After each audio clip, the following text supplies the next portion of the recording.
All right, guys, here we are to talk about episode 4, season 8 of The Walking Dead. Hello. Hello. All right, so this episode picks up kind of like exactly where we left off, where they were firing a large, high-caliber weapon into the crowd, and they took out way more people than I thought they did. Yeah, I thought they clipped exactly. like 6, 7 people. His whole crew is dead. I know. His being the king. The king. King Ezekiel. King Zeke.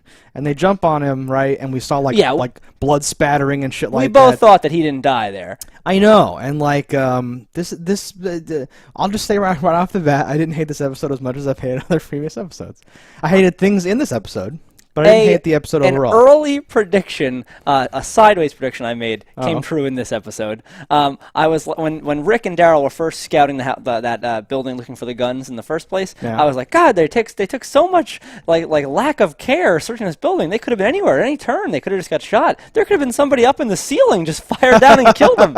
And then Carol does it in this episode, and I'm like, thank you. No, that was an awesome shot. I like that because that's the kind of goodness that I like in like a show in general, right? Yeah. And a lot of this season and just Walking Dead in general now has trended towards like think of The Walking Dead before the last couple whatevers, right? Sure. You're thinking about like trees and like zombies and like the doors like moving because zombies are there or whatever, right? Now when I think of The Walking Dead, I think of a dude crouching behind a car and then shooting like an assault rifle that seems to have no kickback and then like ducking back behind the car. And unlimited bullets? Yeah, and unlimited bullets, right? It's very like fake and like weird. You almost never see a reload, which infuriates me. No, and like all bullets are scarce. There's not a bazillion of them. like survival horror as a genre, right? With like scarcity of bullets and like scarcity of like weapons and like permadeath or whatever you want to call that, right? Yeah. That's like an endlessly interesting genre, and it seems to have devolved into like an action show. It seems to be like a fucking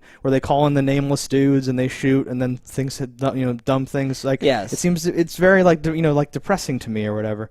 So I love when there's like, they just walk into the kitchen and it's like, oh, good, Carol's gone, I guess. And then just out of nowhere, with no anticipation of the camera or the editing, just happens and you're like, oh, shit, something happened. Something interesting happened. I first didn't realize the angle it was coming from. Yeah, no, me too. And I was like, wow. What? How, from the angle, because I'm thinking she's still in that corner. I'm like, how did she even do that? I thought, and then like it pans out, I'm like, oh, sweet, the thing I've wanted forever. Good. Yeah, and Carol's a lady, so she can actually go up there without it all like collapsing or whatever the fuck. And I don't even know how she could see people to shoot them up there, but I don't care. It's totally fine. Didn't matter at all. But no, that was wonderful. So we didn't get to see really the extent of Zeke's injury. We're led to believe he's got a shot potentially in his leg because there's a little bit of blood on the top of his boot, but he doesn't like look at it. I want to know how bad that is because he was like willing to sacrifice himself because like I can't even go. Oh no. I know, and like so this is a gun. They say it in like somewhere. It's an M2 something 50 caliber gun. Yes. We see the bullets. They're like cigars. Like and they blow like arms are off. Yeah, people so are like, exposed like they've been like erupted through. Exactly where I'm going with it. Right. It looks like the big holes that were in like the T-2000 and Terminator 2. Like you're like holy shit. So if he got like clipped in the leg, right, he shouldn't like have a leg. It's in his lower calf or whatever. Now anything's possible. It could have just heated up his leg as it whizzed by. It also could have splintered the bones of the people that it hit into him. Like he could have been shrapneled. Exactly right. There's all kinds of shit. It could have been anything. And since they didn't show, we really can't assume very much. And he got tackled by 5 people, so I don't even know if he got shot. Maybe it's something else. Well, that's my first thought. I was like, did he like twist his ankle? But then like much later on, you see blood, and I'm like, okay, that'd be a really bad twisted ankle. Like it's twisted off. And like the guy steps on it to like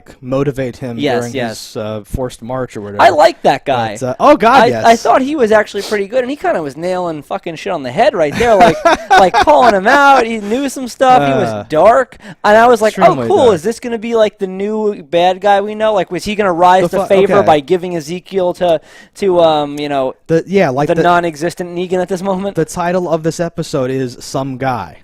Let's take a brief moment here to kind of like whatever. Sure. Obviously, we find out that's Zeke saying I'm not the king, I'm just some guy or whatever, which is whatever. However, that dude who like gets a hold of the king, I thought he was just some guy, and maybe it's both or whatever. But there's this like quick Batman comic at like the end of one of the big famous books or whatever. Okay. Where it's like some random dude talking. Oh, that actually gets to kill Batman. Like talking about how he would kill Batman, and and how he could do it. I think he says, because I'm just some random guy or whatever the fuck. So I was immediately on like that path where like this could be all about the poetry and like the like whatever about how Zeke, it's like the widow, the king, and like Rick and all that stuff, and then just fucking some guy. Everything goes to shit, and he has to get funneled here, and his friends are over there, and the gate's locked, and there's just some guy, and he gets fucked over. I was like, oh, that's beautiful, and of course he survives. This is magical. It could have been much better. That guy, for as much as I liked him, he took so many risks with his life that I'm not surprised he died. The amount of time he spent not looking around as things were like, because like the rate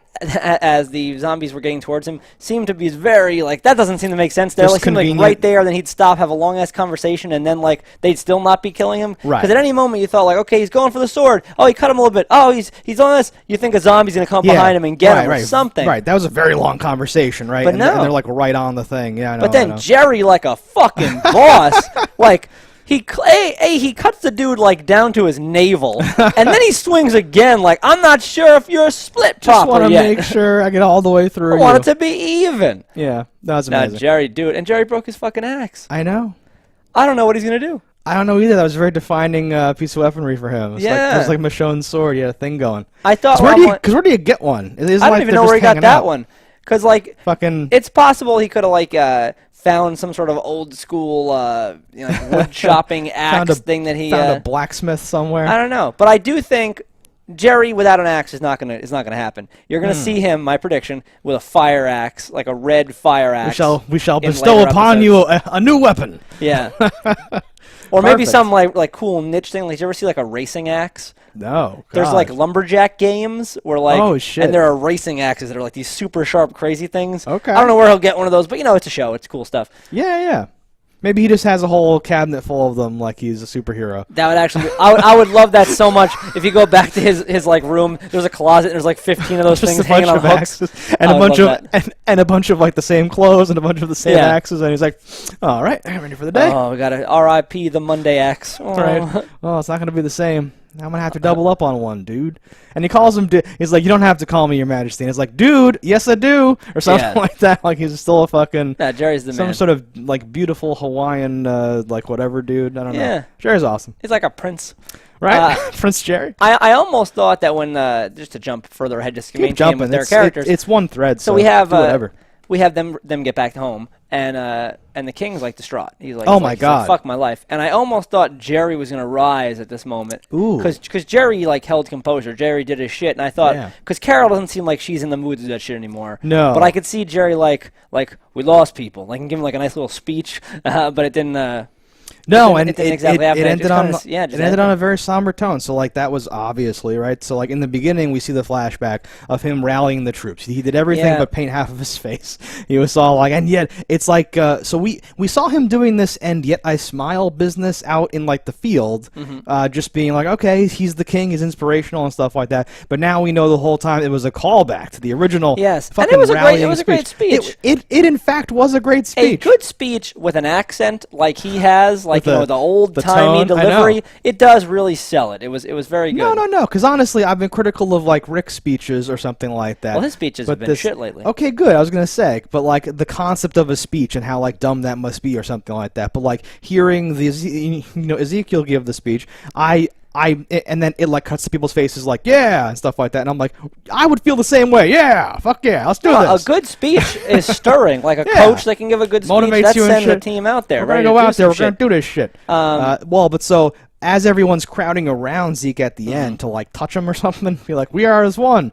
Carol like doesn't move. It like cuts to her kind of looking around and people like walking past her and stuff. So like you're absolutely right. She's not really down with all this shit. She's just like, fucking all right, you idiot. Let's do this. Whatever. But fucking in the fucking clutch. How many times has Carol like destroyed the enemy and totally saved the day? So many times. She's a super boss, and I'm actually you can see the progression of her character, where older Carol would not have went back to save the king and Jerry. She would have been like, "No, we're going to lose more people if we don't stop these guns." Because she had no way of knowing Daryl and Rick were going to come through there. For all she knows, she just doomed all of her people. Because that's a gun that's going to rip through the little tinfoil armor. Like that's it.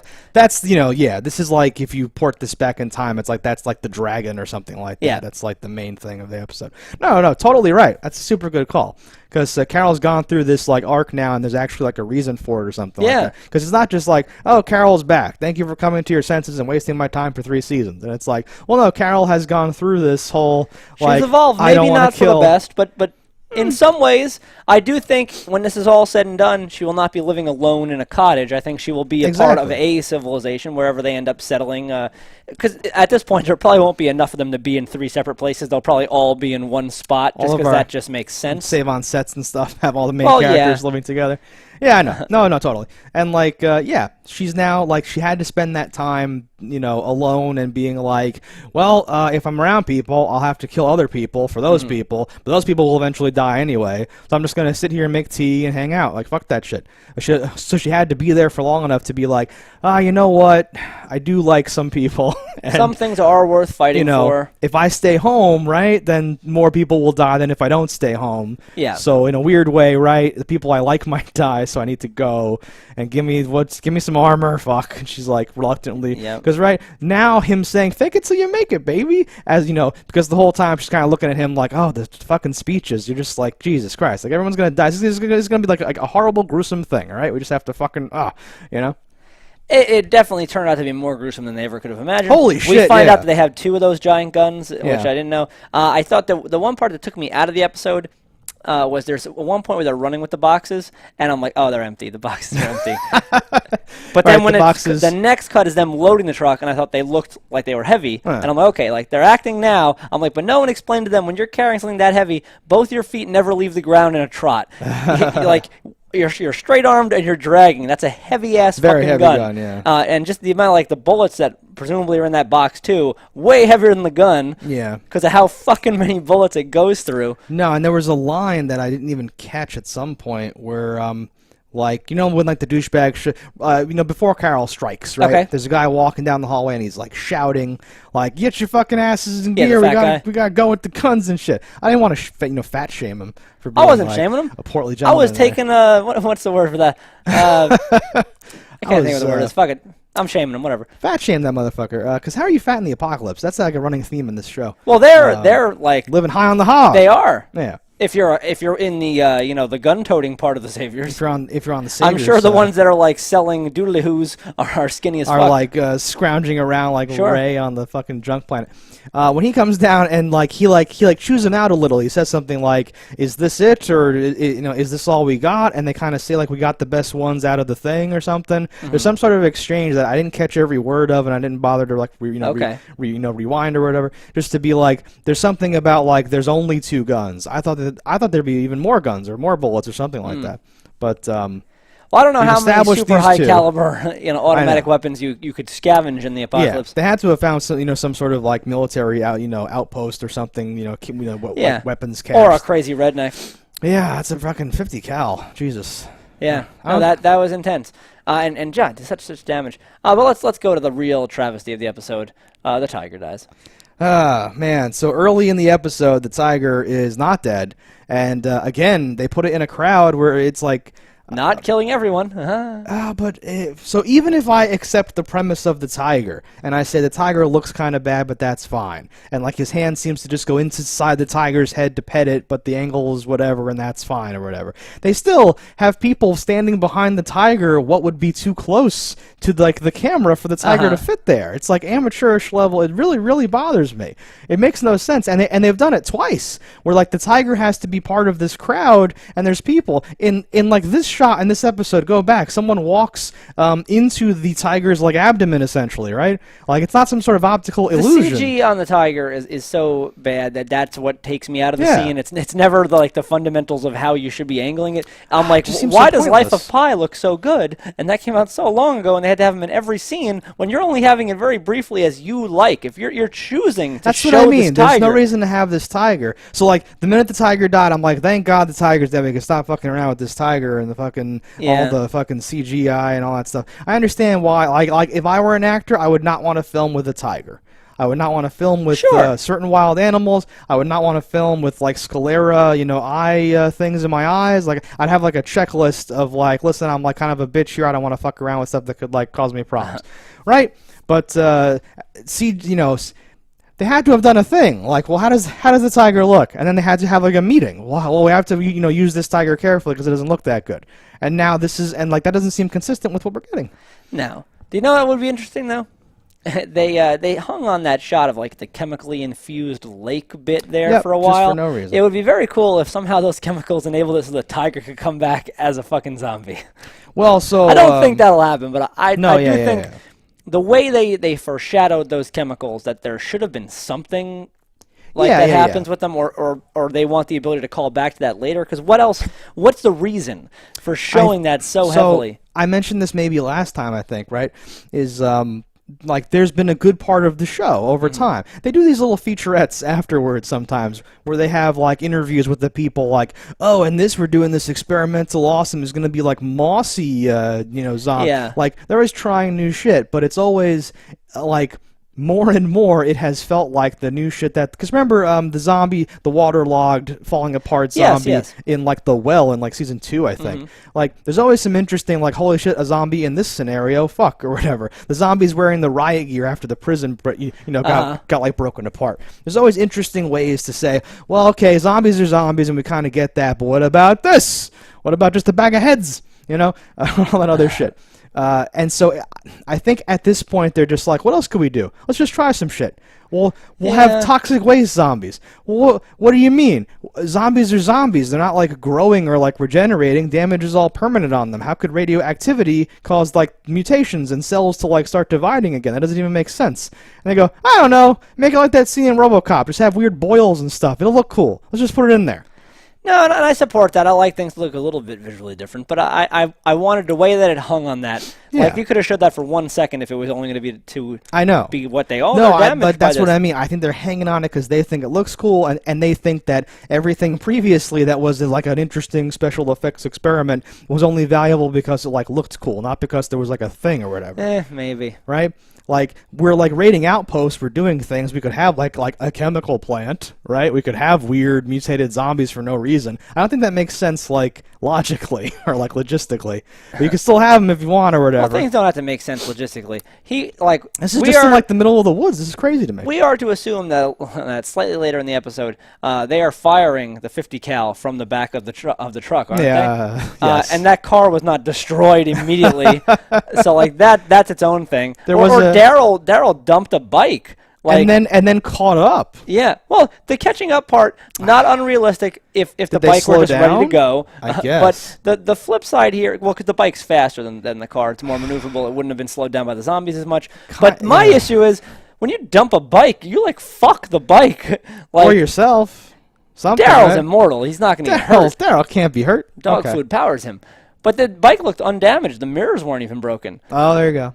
Yeah. So, like, as a man who knows, that wouldn't happen. That might be like a niche thing that most people wouldn't notice, but it's still kind of dumb, right? Like you can add drama to the scene by making the bike like falling apart. Like make it so like they barely make it there, right? The Jeep's got fucking radiator shit flying out of it. The bike's got shit like hanging and all that stuff. Right? You can make it more interesting when Rick swerves and there's Daryl and shoots him. And I don't even know if it was written as that was a maneuver or if Rick was as surprised as the guy who died from it. And either way, it was lovely. I loved it. I have absolutely no idea how it was written as well, but I took special note of it as like that's a hot shot. That's on my short list of things that I liked about this episode. That made me feel the way things make me feel when I go, ooh, or something like that. Well, because you shouldn't have been able to be surprised because Daryl's bike is so loud. You would have heard him coming. But I'm fine with it because it looked cool. Yeah. And like that takes some balls because you're very much exposed. Yeah. Almost, honestly, though, as exposed as Rick is, that gun is not playing games. No. You have a piece of glass is between your head and their fucking bullets. A normal gun would fuck your shit up. So that glass never shattered, which I thought was really weird because they kept showing him from outside the window through the glass. Was like the way the shot was filmed. So I thought the glass had to shatter at some point, right? You'd think. They could have had quick shots of like Rick checking the rear view and Daryl like side saddling the bike and like creeping up behind him or whatever the fuck, right? We could have done something. Could have. To like make that more like overt. And also, like you're pointing out, there's literally a shot of like them shooting the big gun like a video game and like the Jeep's behind him and there's little like sparks going off or whatever the fuck. I'm like, there would not be sparks, there'd be holes. Oh, definitely. There would be holes in this it old would rusted not out take fucking many Jeep. bullets to stop that Jeep. Literally, right? Yeah. So like this, and that was their intention. Was like we're just gonna like fire some of these giant bullets into your engine block and fuck it up here, right? Oh, certainly. Like it's over. So whatever. That's like a nitpick, I guess, but it's still like I liked how it all played out. I liked the Indiana Jones style of him jumping onto the car with the guy. I thought that was cool. I liked that scene. I do think it was almost a little too perfect, where they just happened to get there at the exact right time. Like, the movie magic, not lost on me. Like, there's a suspension of disbelief to be had here, but they don't even know what they're chasing at the time of them chasing it. No, like, why would they not stop? And like, where were this all goes back to the root problem of like the series. I didn't even know they were on the way there, and I guess that was supposed to make me like stand up in my living room and go, "We did it, boys!" But like, I don't know what we're doing. I don't know. He just said like those things are at Gavin's outpost, right? Yes. I don't even know that this is Gavin's outpost. Am I supposed to know that? Was one of those guys Gavin? We assumed when we saw the shooting last episode that it was Gavin's outpost. Okay, sure. And I don't know if Gavin's even a person or if that's the name of an outpost. I thought one of his hench's mans was named Gavin. I don't know, though. I'll believe it. I'm not saying it's not. I'm just, mostly as a joke, that's like, oh, that old man, Hennigan's creek. Yeah. Hennigan died 160 years ago, but we still call it his creek. There could be a barn called Gavin's Barn. There could be a barn. There could be a bar called the Library. That way, all the kids could go there and say, "I'm at the library." I'm at the office. Or at the office or something. It was my point, I guess, only is that I didn't like. Rick and Daryl shouldn't have been able to know even that there were things in that truck, right? Of course. Without, and like, why are they alone? Didn't Didn't they just meet up with the group? Didn't the group just save them? Why wouldn't the whole group go? What's the rest of the group doing? We're going to see that next episode? Yeah, did they hang out? Because they got ambushed by that one dude, and it was just the two of them. They got pinned down in that hallway, and then their boys came. Wasn't it Evan? No, but then after that, they were outside, and that's where the guy told them about the Gavin's outpost. True. I guess they hung back alone. No, but I don't know why. Were they still loading up one of the cars? Because, yeah, I feel like there was some reference to something like, "We'll meet you back at the thing," or something. I don't know. That doesn't make sense to me. I don't know. Whatever. But they have walkie-talkies. They have the ability to communicate. Sure. I don't know where these things are in relationship to each other, or if anyone could be closer to anyone else, to any place. Did the boys give them bullets and more guns? Because weren't they out at the end of that episode? I assume they scavenged the corpses and loaded up all the items. Well, that was something I was thinking about when they were being attacked by the dead coming at them. I'm like, your men died very quickly. Their guns were still holstered. As you kill the dead, you should be able to pull a gun out of their holster and then almost have unlimited ammo because it keeps coming to you. So let's go back to that because that was super. Sure. There's so like Zeke wakes up, the hand pops out of the pile of corpses now or whatever, right? And he's crawling around and like you can tell he's hurt. He's doing pretty good like butt crab walking or whatever the fuck. I didn't even gather that he was hurt right away. I saw the butt scoot and I'm like, okay, he's doing the scared back up and I'm like, get up now, and he keeps doing it. I'm like, get up now. Okay. I read it as hurt. I was okay with that because there was this weird moment where he like finds he's like turning over bodies. Oh no, you're dead too. He's freaking out. He gets to one person, he cradles his face. He's like, this was one of my like lead dudes. Holy shit, everyone's dead. And in my head, I'm like, shouldn't they be turning into zombies? And then as they do turn, I'm like, oh, they were all killed like at the exact same time. And he like got tackled, but now like he didn't like pass out or get knocked out. He's just like he's like in shock or something like that, right? So it literally has been 5 minutes, and everyone's simultaneously now turning, and that was really good. There were some good shots there. It was a good feeling of like impending doom or whatever. You felt bad. He's hurt. He's struggling. All these things are happening. But I had the same thought. Everyone still has all their guns, so this should be relatively not easy, but like easier. My first thought was, well, there's going to be drama about him not wanting to shoot his old friends or something like that. Why did he only have one bullet in his gun? Like, what was he prepared to do? That he hadn't drawn yet, and he's been the bait for each of the traps, so he should have a fully loaded giant gun, right? I don't know. I wasn't sure exactly what was supposed to be depicted there, and then like the first gun he picks up is jammed. You're like, God damn it. No, it's good. I had a good feeling. about that whole thing. There's another hot shot all the way at the end when there's, when it's him and Jerry squaring off, and it's like Zeke with like no coat anymore. Yeah. And he's bracing himself, and he has his sword and like the dreads and stuff. He looks like Predator. He has like shit on his face now and all that stuff. And it was this cool. They did like a sweeping shot to show the zombies and stuff. And I was like, yeah, get him. You got this. When they first showed Zeke in the opening of this episode, and he's like in a beater and he's washing his face and stuff, did you think that was going to be before the apocalypse? Oh, no, I didn't. That's interesting. I was like, oh, we're going to see what Zeke lived like. I pictured it was going to be like a day of him going in. You're going to see the tiger behind the bars in the zoo, and it was going to be like a normal day to start the episode. And I was like, all right. And that didn't happen. No, that would have been kind of awesome. So, like, that does remind me, though, that because they showed, that extensive intro, or like whatever the fuck. And I liked Zeke suiting up. I liked that it's a performance almost or whatever. I got a vibe of like... what's that fucking crazy stupid circus where everyone's dressed up all weird? Is it just Cirque du Soleil? I would say is it just Cirque du Soleil? There's productions like that where there's like an ethic of like each performer also doing their own makeup or whatever. Okay. They don't have like a makeup department. So I got this vibe as he's like making sure everything's good. He's fucking checking his shit. He's like, all right, he puts the thing in his seat. He's like getting ready to go like on stage almost. I had this cool thing. I was like, okay, great. But because they had this whole extended intro, I'm like, well, Zeke, maybe Zeke is dead. Maybe he'll be hurt and then he'll die. And then he was hurt and like, scampering away. And I'm like, oh God, maybe he will die. But then he like gets up and then like, his boy comes and saves him. And I go, okay, maybe he doesn't die. After you get shot, I'm like, maybe he does die. Like I was actually for once, because of how how the show structures their like deaths, actually concerned about a character. Because they gave him all this inspirational speech, quiet moments before, and he said, we will lose not one person, and he lost literally like every person. So like all but 3, counting himself. This whole like crashing down of his whole like thing or whatever. So I was like, well, this might be it. But it's almost worse, right? Because he has to go home. And see all the loved ones of people that lost their people, and his confident speech. And yeah, because now don't envy his position at the moment. Because how do you give the next speech now? I know things don't always work out. I think you're going to see a depressed Zeke. He's not going to be running the show for a little while. That's why I think Jerry might step up. Oh, Jerry stepping up would be very interesting. I don't know if they won't just get absorbed into like the other group somehow or something. Well, that'll have to happen eventually. But they still that group had the numbers of all the groups, right? I think that most people were at the Kingdom. I think so, and they have a lot of infrastructure there. They have a lot of farmland and stuff. Yeah, I would think that like that's your Alexandria has the walls and stuff. Like Hilltop, fuck the Hilltop is out. Hilltop has nothing. That's I don't know why they still maintain that. Shit. We don't need that. No. So like, I don't know where the Kingdom is geographically because we've never seen a map on the entire show ever. But it feels like that's like a contender, right, versus Alexandria.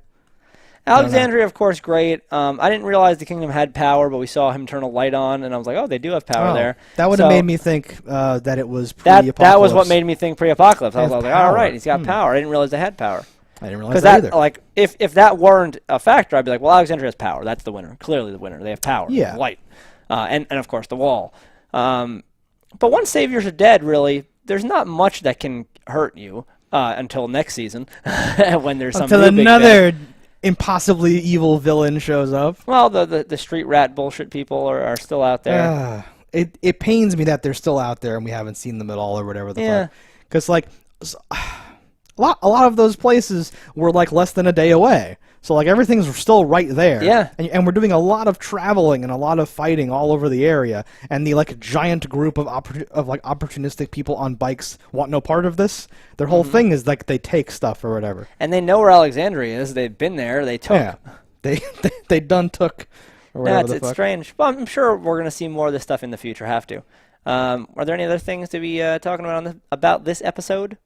There was, but I can't remember what it is. All right. Obviously not that important.